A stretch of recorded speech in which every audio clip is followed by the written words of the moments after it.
आपण ऐकत आहात अध्यायम या कथेचा पुढचा भाग सुरू करण्याआधी प्लीज माझ्या चॅनलला सबस्क्राईब करून घ्या आणि आधीचे पाठ ऐकले असल्याची खात्री करून घ्या. चला सुरुवात करतीये. अध्यायम भाग 85. अर्जुन कामाच्या फाईल्समध्ये मन रमवायचा प्रयत्न करत होता, पण विचारांच्या गर्दीत स्नेहाचे शब्द वारंवार घुमत होते. तिच्या टोचणाऱ्या आणि अपमानास्पद बोलण्यामुळे त्याला स्वतःची किंमत कमी वाटायला लागली होती. ती कायम त्याला खाली ओढायची, त्याच्या कमजोरींवर वार करायची. जेव्हा जेव्हा अर्जुन शांत राहायचा प्रयत्न करायचा तेव्हा स्नेहा आगीत आणखीन तेल ओतायची. अशाच एका वाईट क्षणाचा विचार आज सतत त्याच्या मनात रुंजी घालत होता, जिथे त्याचा संताप काबूत राहिला नाही आणि तो तिच्यावर धावून गेला होता. त्या क्षणी तिच्या डोळ्यातली भीती आणि जिन्यावरून कोसळताना दिसलेलं दृश्य त्याला आताही पुन्हा पुन्हा आठवत होतं. तेव्हापासून तो स्वतःला दोष देत होता, जणू त्याच्या हातून घडलेल्या त्या चुकांचं फळ त्याला आयुष्यभर भोगावं लागणार होतं. अक्षया त्याच्या आयुष्यात आल्यापासून त्याला थोडी शांतता लाभली होती, पण जुन्या जखमा अजूनही भरल्या नव्हत्या. आता मात्र पुन्हा त्याच भीतीने त्याला अस्वस्थ करून सोडलं होतं. आपल्या हातून पुन्हा अशीच काही चूक होईल आणि तीही अक्षयाला दुखावेल अशी असह्य कल्पनाच त्याला बेचैन करत होती. तो आपल्या रागावर नियंत्रण ठेवण्याचा आणि शांत राहण्याचा प्रयत्न करत होता, पण मनातील संघर्षाने त्याचा आत्मविश्वास पूर्णपणे डळमळीत केला होता. मी स्वतःवर विश्वास ठेवू शकत नाही. मला प्रचंड भीती वाटते. काय करू समजत नाहीये. बिचारी अक्षया. या सगळ्यात ती भरडली जायला नको. त्याने स्वतःशीच पुटपुटत एक वार तिच्याकडे पाहिलं. ती कामात बिझी होती. खरं तर त्याला ब्रेक हवा होता, पण एवढ्या वाढवलेल्या पसाऱ्यात ब्रेक तरी कसा घेणार होता तो? कारण त्याने ब्रेक घेतला की ऑफिसमध्ये काही ना काहीतरी गडबड व्हायचीच. म्हणून तर तिच्यासोबत हनीमूनला जाण्यासोबतच कामाचा विचारही तो करत होता. नव्हे, नेहमीच त्याचा हा दुसरा दृष्टिकोन त्याला आराम करू देत नसायचा. आत्ताही थायलंडच्या ट्रिपचा विचार त्याने तिच्यासाठीच तर केलेला, पण ऑफिसचे कॉल चालू राहणार, त्याला त्याचा इलाज असणार नव्हता. काही ॲक्सेस शिखरला त्याच्या असिस्टंटला नक्कीच देता येतील, पण असं करणंही धोकादायक होतं. ट्रिपचा विषय मनात आला तसा त्याचा आधीचा विचार जरा मागे पडला. त्याने लगेचच थोडं काम बाजूला ठेवून सरळ थायलंडला जाण्यासाठी पुढच्याच वीकमधले बुकिंग करून टाकलं आणि तिथल्या क्लायंटला कॉल लावून तो केबिन बाहेर आला. कारण अक्षयाला याची कल्पना त्याला इतक्यात द्यायची नव्हती. ते तिच्यासाठी सरप्राईज असणार होतं. त्या रात्री जेवण वगैरे झाल्यावर अक्षया त्याच्या बेडरूममध्ये आली तर तो आताही कामच करत होता. अर्जुन, किती वाजले पाहिलं का? का आता रात्रभर काम करणार आहात? तू आलीस? अगं झालंय माझं, बस एवढा एक मेल करतोय. तो टाईप करतच म्हणाला तेव्हा ती बेडरूमचं डोअर लावून फ्रेश व्हायला गेली. ती बाहेर येईपर्यंत अर्जुनने त्याचं काम उरकलं आणि लॅपटॉप मिटून बाजूला ठेवून दिला आणि तिची येण्याची वाट पाहू लागला. तीही काहीच क्षणात आली. चेहरा पुसत आरशासमोर उभी होती तर तो तिच्या जवळ आला आणि तिला पाठीमागून मिठीत घेतलं आणि तिच्या खांद्यावर हनुवटी हलकेच घुसळत डोळे मिटले. अर्जुन, काय हो, ठीक आहात ना? तिने हलकेच त्याच्या गालावर टॅप करत विचारलं. म्हणत त्याने किंचित हालचाल करत तिच्या मानेमध्ये नाक घुसळत तिचा सुगंध श्वासात भरून घेतला. अक्षू, खूप थकलोय मी, तो एक सुस्कारा सोडत म्हणाला. अहो मग झोपा ना. ते थकणं म्हणत नाहीच आहे मी. मग काय झालं आता? ती एकदम त्याच्याकडे वळली. इकडे ये ना माझ्याजवळ. खूप बोलायचं आहे मला तुझ्याशी. म्हणत त्याने तिला तसंच ओढत बेडवर आणलं आणि बेडवर आडवा होत तिला जवळ घेतला. अक्षू, मला ना मी खूप वाईट आहे असं वाटतं कधी कधी.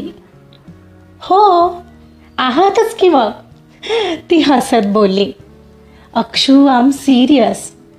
हो मला माहिती आहे, सिरियस माणूस आयुष्यभर सिरियसच राहतो, तो काही बदलत नाही.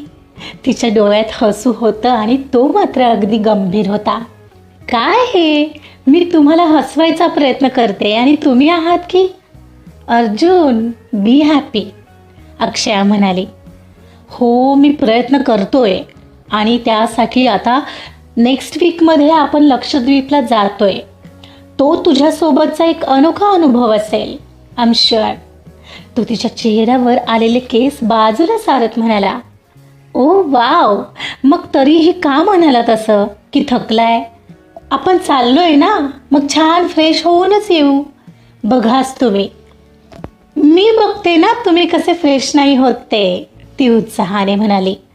तिचं त्याच्याकडेच लक्ष होतं, पण जे आनंद आणि उत्साहाचे भाव तिच्या चेहऱ्यावर होते ते आनंदाचे भाव त्याच्या चेहऱ्यावर नव्हते. कसला विचार त्रास देतोय तुम्हाला? हां अर्जुन, बोला ना. हो, त्याचे ऑलरेडी सेट असलेले केस सेट करत ती म्हणाली. तसा त्याने तिचा तोच हात हातात घट्ट पकडला आणि पुढं बोलू लागला. अक्षू, मला माहिती आहे तू म्हणजे काय हे वेड्यासारखे प्रश्न करत आहेत. इवन तू बोलतेस की तू माझ्या सोबत आहेस, कळतंय ग मला, पण तरीही ना मला भीती वाटते. खूप खूप आनंद देणाऱ्या गोष्टींना मला नेहमीच गमवावं लागलंय ग, आणि आताही बस एकच भीती त्रास देते. तो मध्येच हसण्याचा प्रयत्न करत बोलत होता. जे हसू काहीतरी दुःख लपवत होतं आणि बोलता बोलता मध्येच अचानकपणे त्याने तिला जवळ ओढलं आणि घट्ट मिठीत घेतलं. जणू तिच्या मिठीत मनाच्या आत त्रास देणाऱ्या अनेक गोष्टींना तो शांत करण्याचा प्रयत्न करत होता. ती भीती कोणती होती हे तिला सांगण्याची गरज नव्हती. तिला ते न सांगताच कळलं. तिने तसेच हळूच त्याच्या गालावर ओठ टेकवले आणि काहीच न बोलता बस त्याच्या पाठीवरून आणि केसातून हात फिरवत राहिली, त्याला शांत करत राहिली. तर एक क्षणाला तो पुन्हा पुढे होऊन बोलू लागला. मी रागाच्या भरात काय करेल हे मलाही कळत नाही अक्षू. आता आजच बघ ना, मी असा माझाच हात दुखावून घेतला आणि याआधीही असं अनेकदा घडलंय. बट आय एम शुअर असं तुला त्रास देणारं कृत्य मी कधी करू शकत नाही. तू वेगळी आहेस, तू माझा राग शांत करायचा प्रयत्न करतेस, पण स्नेहा, पण ती मात्र माझ्या रागात आणखीनच भर घालायची ग. अर्जुन, आपलं ठरलंय ना तिचा विषय नाही काढायचा. माझं ऐकाल का? जी गोष्ट तुम्हाला त्रास देते त्या गोष्टीचा सतत विचार करणार नाही आहात हा तुम्ही, प्रॉमिस मी. ती स्नेहाचा विषय त्याने काढताच बाजूला होत आणि त्याच्या पुढे हात करत म्हणाली. नाही अक्षू, आज प्लीज मला बोलू दे ना, प्लीज. ओके, बोला. हे बोलून तुम्हाला हलकं वाटणार असेल तर बोला, मी ऐकते. त्यातूनही ओठांवर गोड स्मित करत ती म्हणाली. अक्षू, याआधी कधी बोललो नाही आहे तुझ्याशी या विषयावर, पण आज बोलतोय. काही गोष्टी तुलाही माहिती असायला हव्यात. यू नो वॉट, स्नेहाचं हर्ट करणारं बोलणं मला आणखीन राग द्यायचं ग. तुला तर माहिती आहे मी रागाच्या भरात काहीही करतो, मग मी कोणाला हर्ट करतोय हे सुद्धा कळत नाही. अशाच एका क्षणाला माझ्याकडून एक चूक झालेली, पण तिला हर्ट करणं हा माझा उद्देश नव्हता, कधीच नव्हता. माझ्या त्या भूतकाळात खूप जास्त करून कडबड आठवणीच आहेत अक्षू. त्या तिच्या फोन करण्याने आणखीन त्रास देऊ लागल्यात. काय करू मी? काय झालेलं अर्जुन? तिनं विचारलं तसा अर्जुन आणखी गहिऱ्या विचारात गेला आणि थोड्या वेळाने तो शांतपणे बोलू लागला. अक्षू, त्या दिवशी स्नेहाच्या शब्दांनी मला इतका राग आला होता की माझंच वागण्यावरचं नियंत्रण मी हरवून बसलो होतो. कारण होतं फक्त एका सेलिब्रिटीसोबत संपर्कात आलेलो. आपल्या कंपनीची ॲड करणार होती ती ॲज अ मॉडेल म्हणून, आणि एक छोटी पार्टीही ठेवण्यात आलेली. तेव्हा त्या पार्टीत तिच्यासोबत काही फोटोज काढण्यात आले होते. अर्थात त्यात वावगं असं काही नव्हतं. त्यावर ती फारच भडकलेली, अगदी गरज नसताना. ती तिथेच फुगून बसलेली. मी समजू शकत होतो तिला असं इन्सिक्युअर वाटणं साहजिक आहे, पण घरी आल्यावर आमचं त्यावरूनच भांडण झालं. त्या दिवशीचा प्रसंग फ्लॅशबॅकमध्ये. आधीच फुगून बसलेली स्नेहा घर येताच अर्जुनच्याही आधी कारमधून उतरली आणि घरात निघून आली. अर्जुन ही कार पार करून तिच्या मागोमाग आत आला. स्नेहा काय प्रॉब्लेम काय आहे तुझा? इतक्या छोट्या गोष्टींना का वाढवून मोठं करत आहेस? ही छोटी गोष्ट तुझ्यासाठी असेल अर्जुन, माझ्यासाठी नाहीये. आणि मला आवाज देण्यापेक्षा तुझ्या मॉडेललाच दे ना आता. मी कशाला हवी आहे? तिचा आवाज बेडरूमच्या दिशेने आला होता. ती वर आहे पाहून. Sneha, are you mad? मला कळेल का आता का फुगून बसलीयेस? विचारत तोही वर आला. ती एवढ्यात पुन्हा बाहेर आली. यू नो वॉट, मला काय वाटतं अर्जुन, तू ना असाच आहेस. मला आधी माहिती असतं ना तर मी तुझ्याशी लग्नच केलं नसतं. स्नेहा, मला कळेल असं बोलशील का प्लीज? हो बोलते ना, घाबरत नाही काय तुला? आणि काय रे, आता दुर्वाही कमी पडते वाटतं तुला, म्हणून आता सेलिब्रिटींना बोलावलं आहेस? तू काय बोलतयस? तुला कळतंय ना स्नेहा? हो, चांगलंच कळतंय. जे मी अनुभवत आहे ना तेच बोलते आहे. स्नेहा, दुर्वाचा विषय मध्ये का आणत असतेस? तिचा काही संबंध आहे का यात? आणि का अनुभवत आहेस? तू काय वागतेस ते स्वतःकडे पाहतेस का कधी? ओ, आलं का माझ्यावर? एक काम कर ना, तू ना माझ्यापेक्षा स्वतःकडे बघ थोडं. आपली बायको सोडून इतर मुली तुझ्यासाठी फारच महत्त्वाच्या असतात. त्यांच्या अगदी मागे पुढे करत असतोस नाही? आणि असंच होतं तर माझ्याशी लग्न कशाला केलंस? स्नेहा, अति होतंय हा, आता बस. मला काय म्हणायचंय, लग्न न करता ही बायका मिळतातच की हल्ली, फक्त संबंध ठेवण्यासाठी. तूही तसाच करायचं होतंस मग. स्नेहा, दिस इज डिस्गस्टिंग नाव. एवढंच आहे ना तर जा आत्ताच्या आत्ता निघून जा माझ्या डोळ्यांसमोरून, म्हणून त्याने तिला ढकललं. पण तिच्या पाठीमागे जीना होता आणि ती खाली कोसळली. त्या दिवशी तिच्या त्या बोलण्यामुळे माझ्या मनाचे सगळं संतुलन गमावलेलं मी. ती इतकी घाणेरडी आणि अपमानास्पद बोलत होती मला की त्या क्षणाला मी ते सहन करूच शकलो नाही. ती नेहमीच अशी माझ्या गोष्टींवर, निर्णयावर प्रश्नचिन्ह उपस्थित करत असायची. पण त्या दिवशी तिने मला खूपच कमी लेखलं होतं. तिच्या त्या टोकदार शब्दांनी माझं अस्तित्व कसं एकदम लहान करून टाकलेलं. मी त्यावर शांत राहू शकत होतो, पण नाही जमलं मला. आणि रागाच्या भरात काहीतरी वेगळंच आणि चुकीचं घडून गेलेलं. अर्जुन त्याचा चेहरा तिच्याकडे वळवत म्हणाला, अक्षू, त्या क्षणाला मी इतका तुटून गेलो होतो की मला फक्त स्नेहाला उत्तर देण्याची इच्छा होती, पण बोलताना तिला माझ्याकडून ढकललं गेलं आणि त्याच क्षणाला स्नेहा पायऱ्यांवरून खाली कोसळली. लागलं होतं बरंच तिला, पण मुद्दाम नव्हतं ग ते. तुझी शपथ. हो, आय नो अर्जुन, माझा विश्वास आहे तुमच्यावर. ऑब्व्हियसली असं एवढं नव्हतं बोलायला पाहिजे तिने. आणि तुम्ही काही तिला जाणीवपूर्वक दुखवायच्या हेतूने नव्हतं केलं ते. I am sure. जाऊ दे ना, झालं ते झालं. अक्षू, ऐक तर, तुला वाटत असेल ना हे सगळं का सांगतोय मी, कारण मला कल्पना आहे ती हे सगळं माझ्या विरोधात यावेळी कोर्टात वापरणार. I am damn sure. तुला वाटतं तितकं हे सोपं नसणार आहे आणि म्हणून मी घाबरलोय ग. आणि तेच आठवून मला असं कधीतरी वाटतं की मीच चुकीचं तर नाही आहे ना, मी खूप दृष्ट तर नाही आहे ना. हे बघ, माझ्याकडून असं तुझ्याबाबत होईल असं शक्यच नाही आहे, कारण अक्षू, तू माझ्यासाठी खूप महत्त्वाची आहेस. पण समजा मी कधी चुकून असं वागलो तर तू मला सोडून तर नाही ना जाणार? आता या क्षणाला ती स्नेहा मला असाच संताप द्यायचा प्रयत्न पुन्हा पुन्हा करते. तिला माहिती आहे की मी रागाच्या भरात चुका करतो आणि याचाच वापर करून ती मला तुझ्यापासून दूर करू पाहते कदाचित, तो सांगत होता. आणि त्याच्या सांगण्यामागचं एवढं खोल कारण, जो इतका वेळ तो एकटाच फेस करत होता, हे ऐकून अक्षयला त्याचं गांभीर्य लक्षात आलं. आणि एवढ्यात तिच्या नाजूक हातांचा घट्ट विळका त्याच्या भोवती पडला. ती आता त्याला शांत करायचा प्रयत्न करत होती आणि स्वतःलाही शांत करत होती. ती काही क्षण त्याला थोपटत राहिली.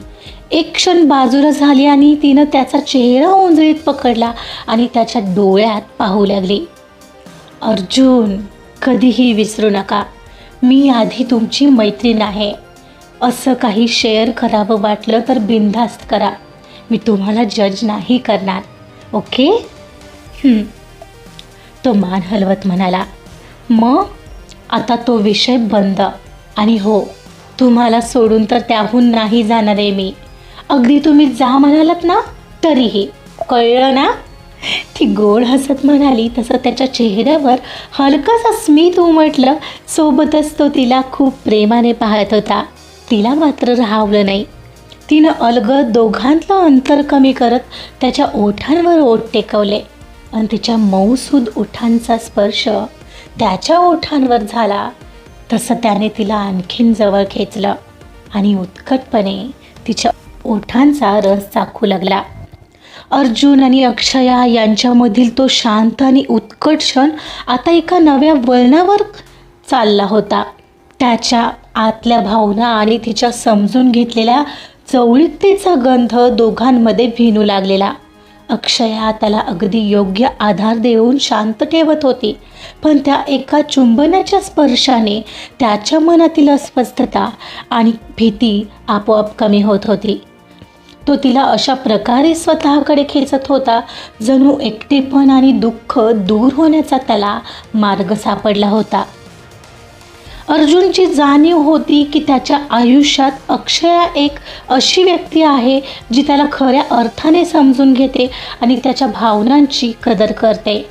अक्षया त्याच्या जवळ असताना तो स्वतःला सुरक्षित आणि स्वतंत्र अनुभवत होता. त्याच्या मनातील गोंधळ निघून जात होता आणि त्याच्या हृदयात अक्षयाच्या प्रेमाने एक नवीन शांती व स्थैर्य निर्माण होत होतं. आणि हे एका सुंदर नात्याचं प्रतीक होतं. अक्षया आणि अर्जुन ठरल्याप्रमाणे थायलंडला निघाले होते. ते आता मुंबई एअरपोर्टवर होते. चेकिंग संपताच अर्जुनने तिला बोर्डिंग पास हातात दिला. इथेच थांब, मी आलोच एक कॉल करून, त्याने सहजपणे सांगितलं आणि तो कॉलवर बोलायला जरा बाजूला निघून गेला. ती हातात आलेला पास पाहू लागली. लक्षद्वीपचं नाव शोधत होती, पण थायलंड. एक मिनिट, मी स्वप्नात तर नाही ना? जोपर्यंत मला माहिती होतं आम्ही लक्षद्वीपला निघालो होतो, मग हे थायलंड कधी ठरला? मनशीच बोलत अक्षया स्तब्ध झाली आणि तिनं अर्जुनकडे पाहिलं. मोबाईलवर बोलता बोलता तो आता तिच्याचकडे पाहत होता. तेवढ्यातूनही त्याने तिला डोळे मिचकावले. तसं तिने नजर चुकवली. Oh my God, what a pleasant surprise, unbelievable. ती आता प्रचंड उत्साहात आलेली. थायलंडला जातोय तर लक्षद्वीप बोलले अर्जुन. तिचं सारखं त्याच्याकडेच लक्ष जात होतं आणि अर्जुनचे डोळे तिलाच पाहत होते आणि ते चमकतानाही तिला दिसत होते. तिच्या डोळ्यात आता नवीन आनंद तरळला होता. एवढा आनंद तर तिला कधीच झाला नसता. न मागता जेव्हा सगळं मिळतं ती खुशीच काही और असते. अक्षया त्या क्षणाला याचाच अनुभव घेत होती, अर्जुनच्या गहिऱ्या प्रेमाचा आनंद. एवढ्यात तर तो त्याचा कॉल संपवून तिथं आला. Arjun, Thailand, I don't believe, ती त्याला तिकीट दाखवत म्हणाली. ते ऐकून अर्जुनने खांदे उडवले. माझ्या भाषेत सरप्राईज म्हणतात याला. तुझं स्वप्न ते माझं स्वप्न. त्याच्या डोळ्यात वेगळेच गूढ भाव होते. तिनं आपले ओठ दातांखाली दाबले. काही क्षण शांत राहिले. तुम्ही पण ना अर्जुन, तिच्या आवाजातला गोडवा, तिचे हसरे डोळे आणि त्याने अशा प्रकारे दिलेल्या सरप्राईजची मजा तिच्या डोळ्यात दिसल्या वाचून राहिली नाही. आणि ते पाहणाऱ्या अर्जुनचं मनही आनंदाने भरून आलं होतं. फ्लाईटमध्ये बसल्यावर तिला आता असंच वाटत होतं की मी का बोलले अर्जुनना कामासाठी. इतक्या सुंदर ठिकाणी जाऊन ते काम करणार नाही. हे क्षण मला फक्त आणि फक्त त्यांच्यासोबत जगायचे आहेत आणि ते कसे मिळवायचे हे मी बरोबर पाहणार. मनाशी म्हणत तिनं त्याच्याकडे पाहिलं तर तो तिच्याचकडे पाहत होता. उलट काय झालं तिला इशाऱ्याने विचारत होता तर तिनं काही नाही असं खुणावलं. एवढ्यात त्याने तिचा हात हातात घट्ट पकडला आणि तेव्हा अक्षय आला. क्षणभर सगळं थांबल्यासारखं वाटलं. त्याच्या हाताच्या त्या उबदार पण ठाम पकडीने दोघांच्याही हृदयाची धडधड वाढली होती आणि अर्जुनचा स्पर्श जणू तिला आश्वासन देत होता. या प्रवासाचा त्याच्यासोबतचा प्रत्येक क्षण खास असणार आहे. सुवर्णभूमी विमानतळाबाहेर आल्याबरोबर अक्षयाने एक खोल श्वास घेतला. समुद्राच्या खाऱ्या वाऱ्याची मंद झुळूक आणि दूरवर पसरलेल्या पांढऱ्या वाळूत पडलेल्या उन्हाचा गंध लगेच जाणवत होता. सगळं कसं मोकळं वाटतंय इथं. Wow, I am so much happy. तिच्या मनात विचार आला आणि ते दृश्य डोळ्यांच्या कोपऱ्यात ती साठवायचा प्रयत्न करत होती. खूप काही ठरवत होती ती. तिला ही ट्रीप अविस्मरणीय बनवायची होती अर्जुनच्या साथीनं. तिचं लक्ष अर्जुनकडे गेलं तर तो आताही फोनवर बोलत होता. बहुतेक त्यांना न्यायला कार येणार होती. त्यांच्याशी बोलत असावा. त्याच्या चेहऱ्यावर फारसा उत्साह नव्हता कारण घरून निघाल्यापासून त्याचं अधूनमधून कॉल करणं आणि कॉल अटेंड करणं हेच चालू होतं. एकदाचा तो फोन कॉल संपवून तिच्याकडे आला. अक्षू, मग कसं वाटतंय? अर्जुन, हे सगळं खूप भारी आहे पण तुमचे कॉल संपणार आहेत का आजच्या दिवसात? मला वाईट वाटतंय. अरे मी बस आत्ता क्लायंटला कॉल केलेला. ते थोडं मिसकम्युनिकेशन झालं होतं. आपल्याला न्यायला कार पाठवली आहे त्यांनी. ती चुकून तिकडे दुसऱ्या साईडला पार्क केली आहे. ती आता येते न्यायला आपल्याला. ती बघ आलीच. चल चल आपलं सामान ठेवू आतमध्ये. म्हणत तो पुढं झाला आणि एव्हाना ड्रायव्हर कारमधून उतरला आणि त्यांचं सामान डिक्कीमध्ये ठेवू लागला. आणि काहीच क्षणांनी ते त्यांच्या हॉटेलवर जायला निघाले.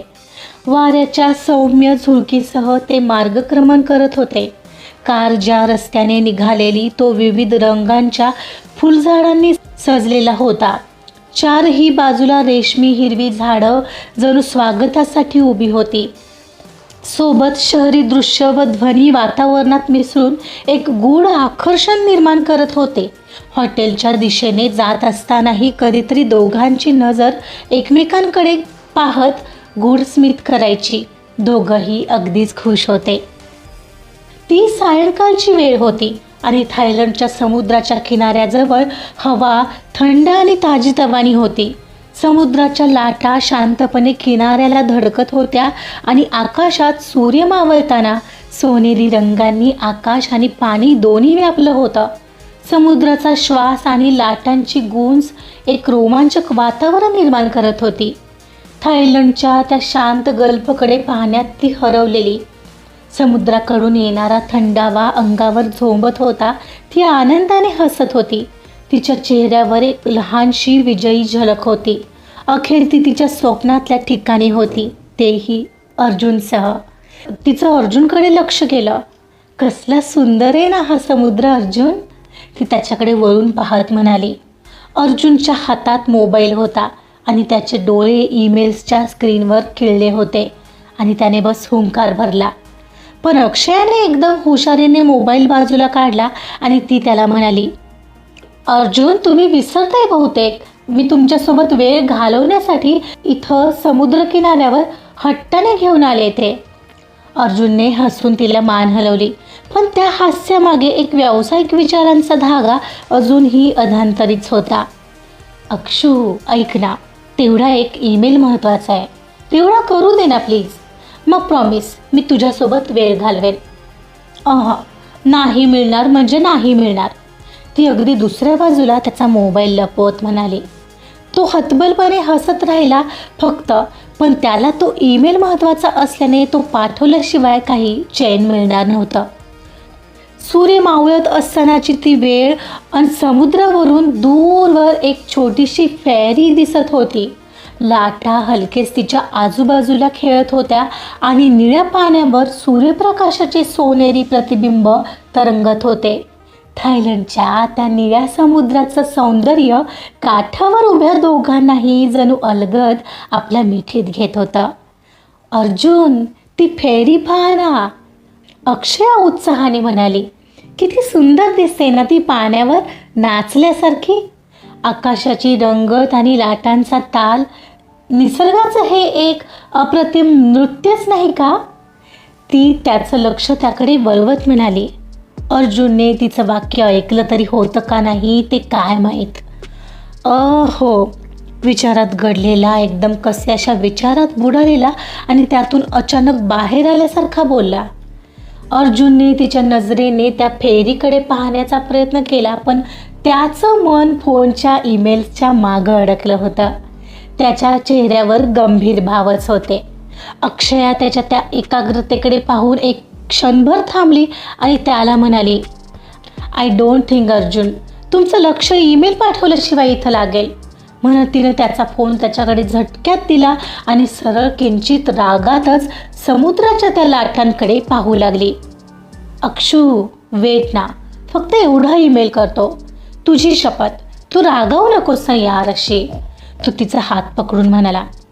ओके, ठीक आहे, पटकन संपवा बरं आता ते. वेळ निघून चाललाय अर्जुन, एकदा गेलेली वेळ पुन्हा येत नसते. Okay dear, just give me 2 minutes. All right, माझा हा ईमेल झाला की मी माझा मोबाईल तुझ्याकडे देईन, मग तर झालं. ठीक आहे, म्हणून तिनं हसतच पुन्हा तिचं लक्ष समोरच्या लाटांकडे वळवलं आणि समोरचं दृश्य डोळ्यात भरून घेऊ लागली. कधीतरी तिचं लक्ष अर्जुनकडे जायचं. तो अगदीच तल्लीन होऊन ईमेल करत होता आणि काही 10 मिनिटांच्या अंतराने त्याचा ईमेल सेंड करून झाला. डन, हा घे फोन, आता मागणारही नाही मी. त्याने खरंच तो स्वतःहून तिच्याकडे दिला आणि ती सुद्धा खूप खुश झाली आणि तिने त्याचा मोबाईल तिच्या मोबाईलसोबत पर्समध्ये ठेवून दिला. अर्जुन, मला पण फेरीमध्ये बसायचं आहे हा, तेही तुमच्यासोबत. ओके, आज यू विश, लवकरच बसू, तो गोड स्मितसह म्हणाला. थँक्यू अर्जुन, मी सांगू नाही शकत मी आज किती खुश आहे.